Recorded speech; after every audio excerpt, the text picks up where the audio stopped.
जंगल वाले बाबा नमो नमः, जंगल वाले बाबा नमो नमः, जंगल वाले बाबा नमो नमः, जंगल वाले बाबा नमो नमः, जंगल वाले बाबा नमो नमः।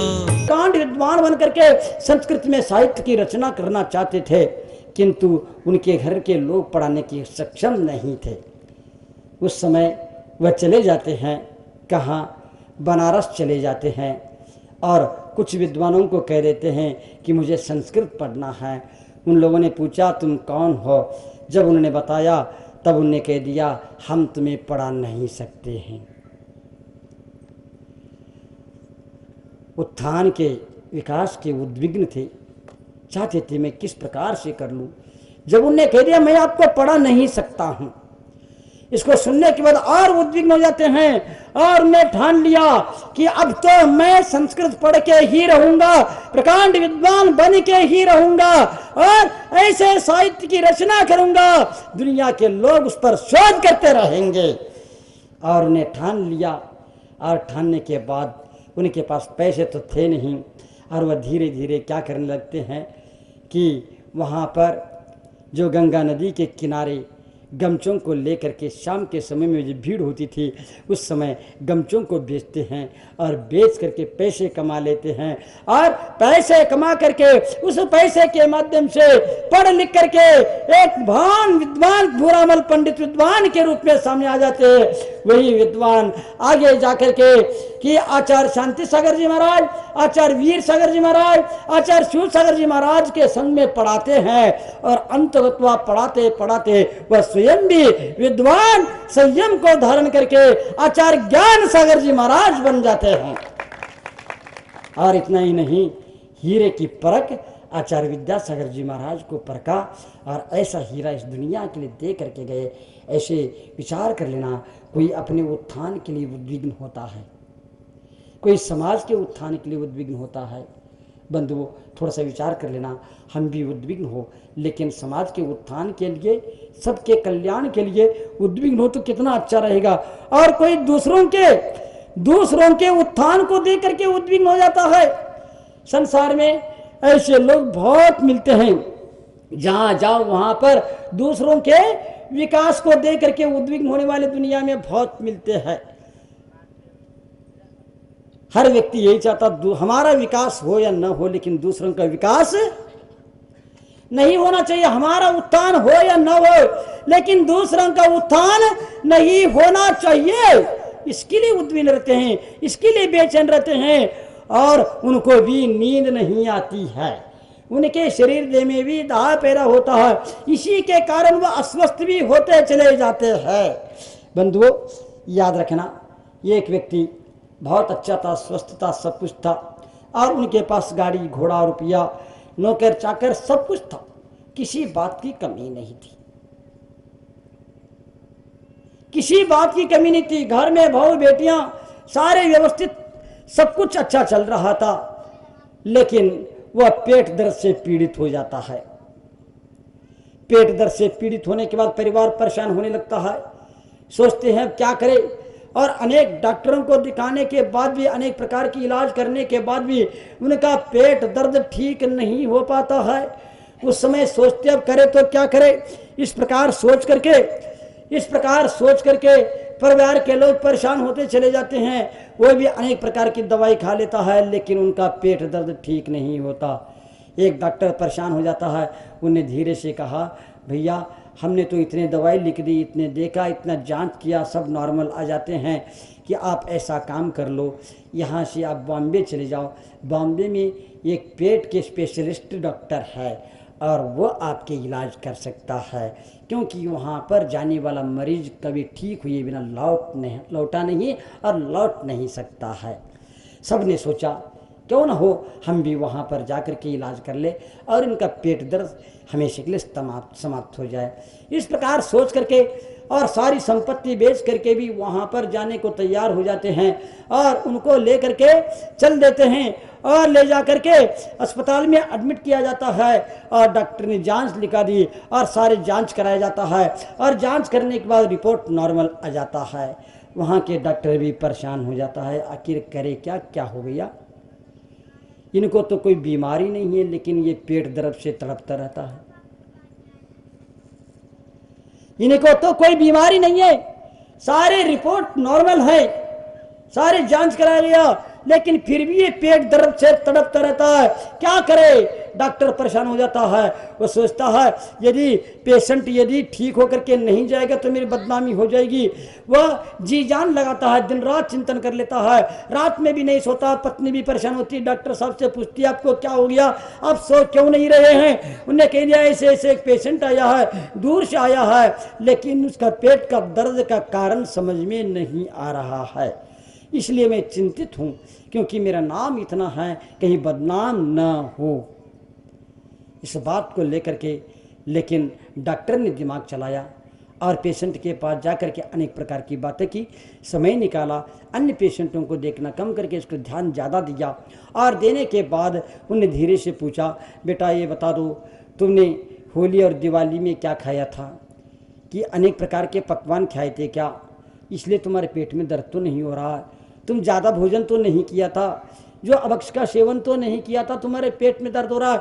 उनने कह दिया कि नहीं कुछ भी नहीं, मैं तो सिंपल भोजन करता हूँ और सिंपल भोजन करता हूँ, शाकाहारी भोजन करता हूँ, नशा आदि का सेवन भी नहीं करता हूँ और ऐसे कोई काम भी नहीं किया मैंने अपने जीवन में, इसके कारण पेट दर्द हो। लेकिन डॉक्टर परेशान हो जाता और उन्हें धीरे से पूछा ये बता दो तुम्हारे पेट में दर्द कब से हो रहा है।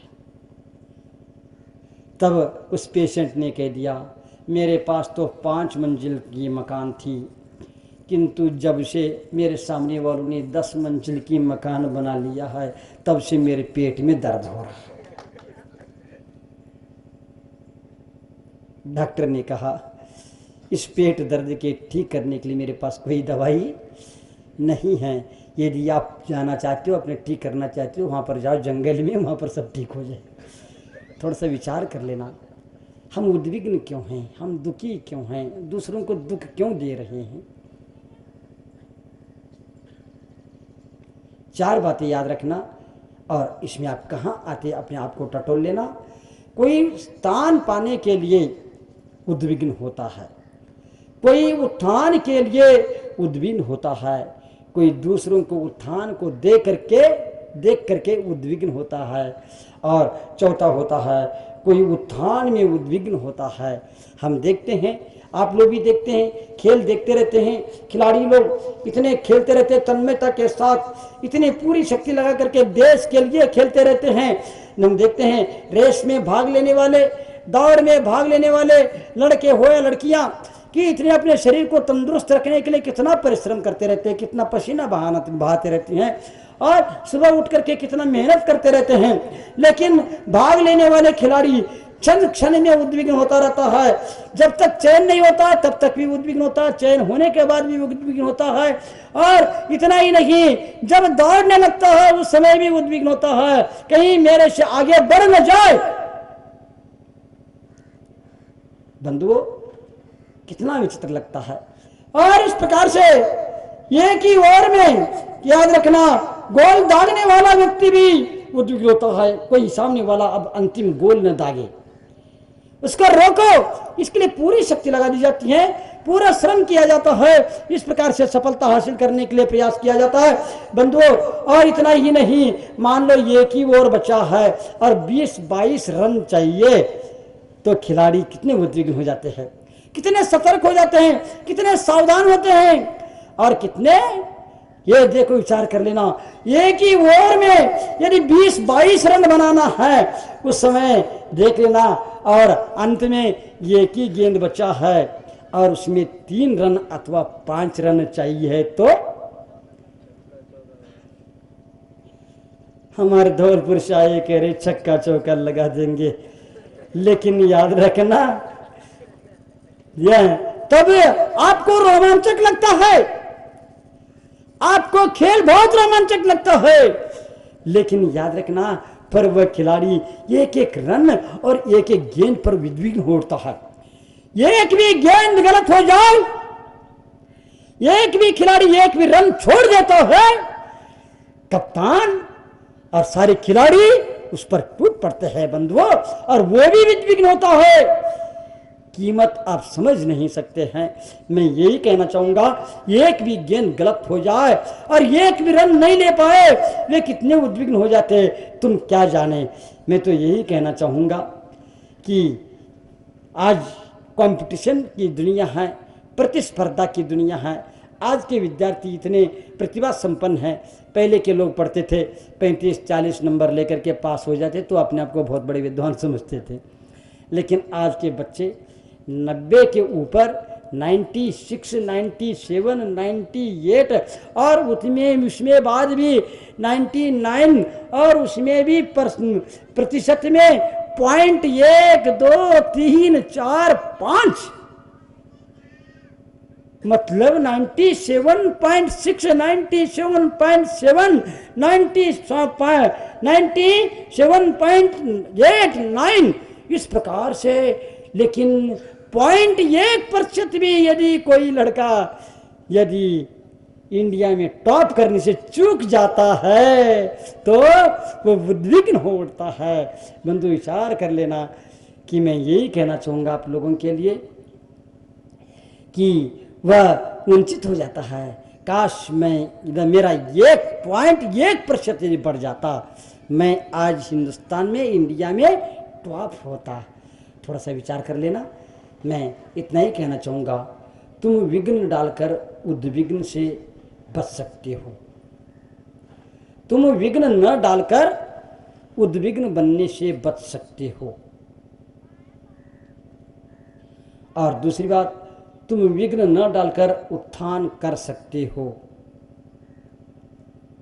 अपनी शक्ति और अपना समय दूसरों के कामों में विघ्न डालने में मत लगाओ, अपने उत्थान में लगाओ।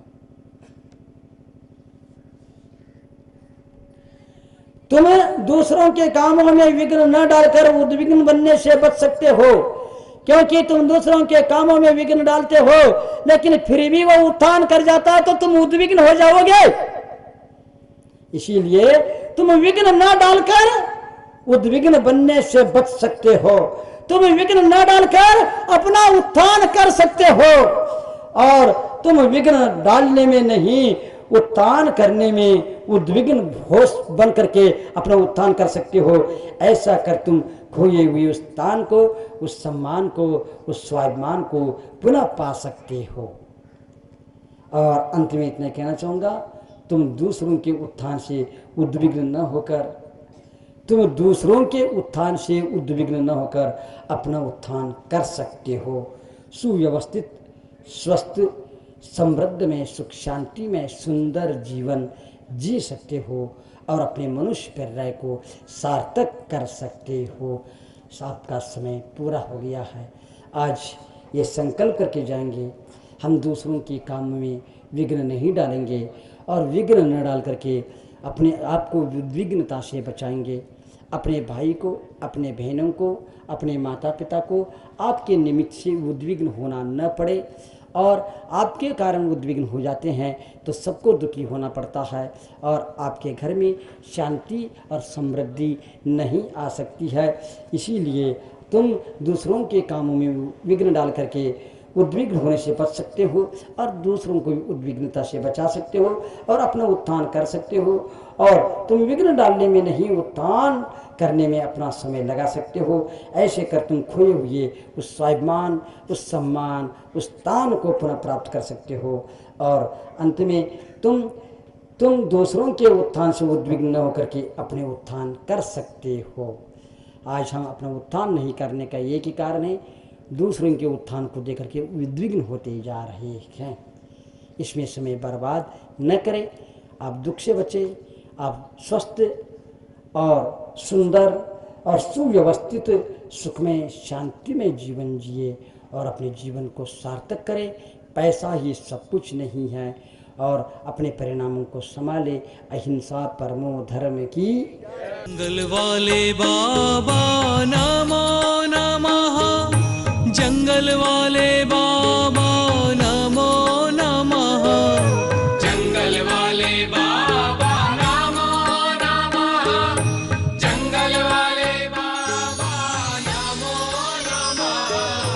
जंगल वाले बाबा नमो नमः।